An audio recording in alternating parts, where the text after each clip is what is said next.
Welcome to Parenting Tips with Dr. Glow on the WDKX Podcast Network, where the conversation never stops. I'm reminding you that education is in my DNA. Do you remember the expression reading is fundamental? Or the show called Reading Rainbow with LeVar Burton? Well, I'm sharing this today. I know during at this recording, it's Black History Month.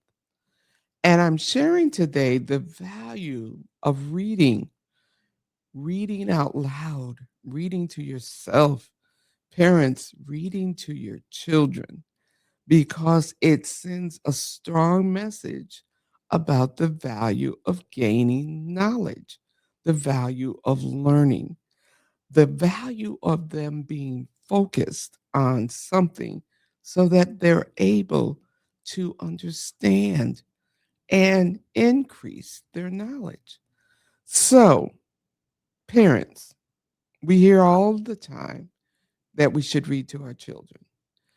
I read to my children when they were in the womb, believe it or not. Of course, I talked to them as well as I'm sure many parents did. But what exactly is it that we should do when we say read to our children? There's an excellent program that has launched in Rochester called Let's Get Lit. And that creator, Cleonda Florence, has a podcast on this network.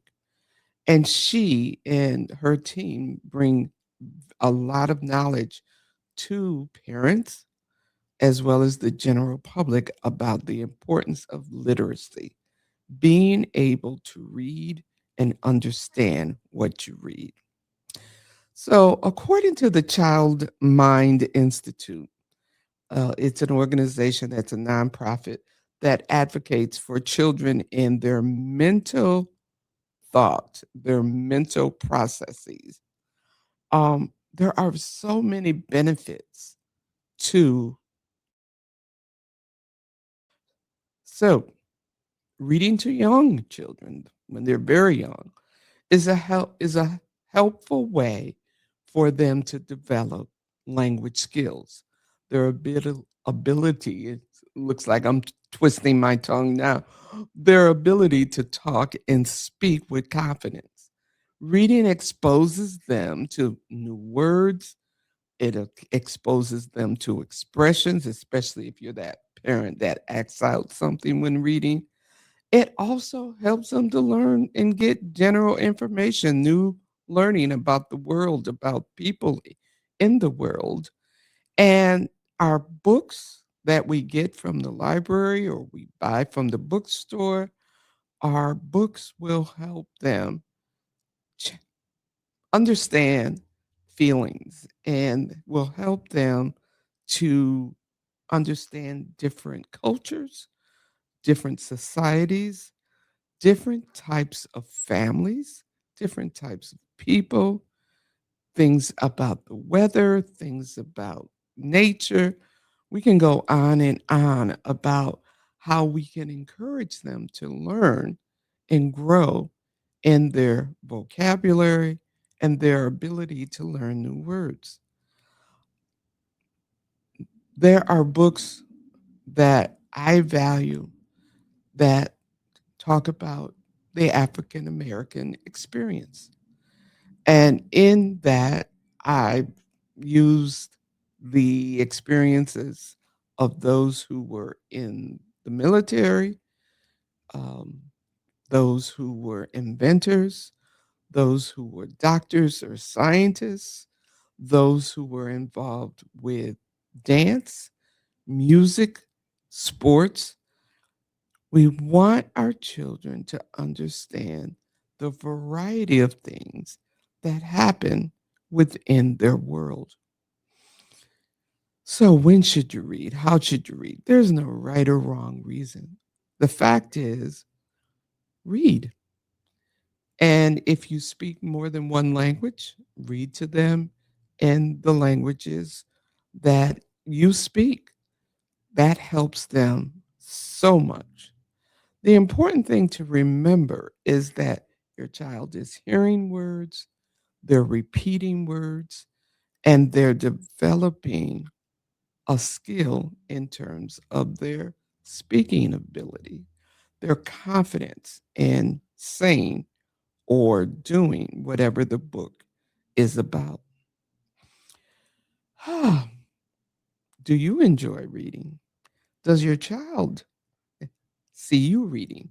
Notice I took a deep breath because sometimes we will use expressions in the presence of our children that will devalue reading, whether it's a newspaper or a magazine, whatever it may be. It's important that they see you reading. Of course, we're in the digital world, and now people use tablets. As you see, I have one, and people are using screens on laptops, but the words are the words, no matter where they're printed, no matter where they show up.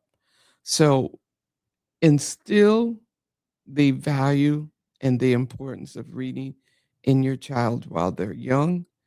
Don't always use the digital games and the digital screens on tablets to take the place of the actual printed word.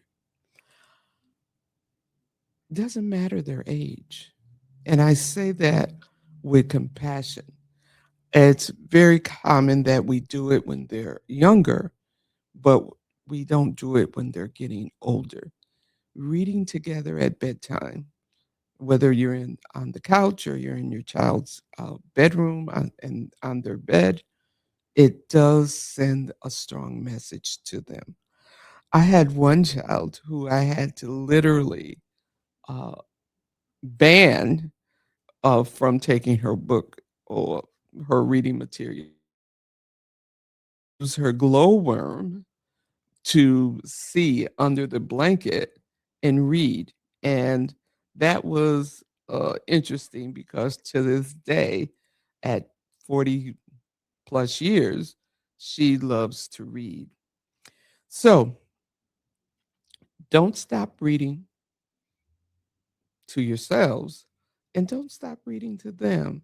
I would say through high school, the value of hearing as well as seeing the words does resonate with them. As an educator, I have to tell you that at the college level, I see students who hate reading. And one of the things I say to them is, you've paid good money for this book.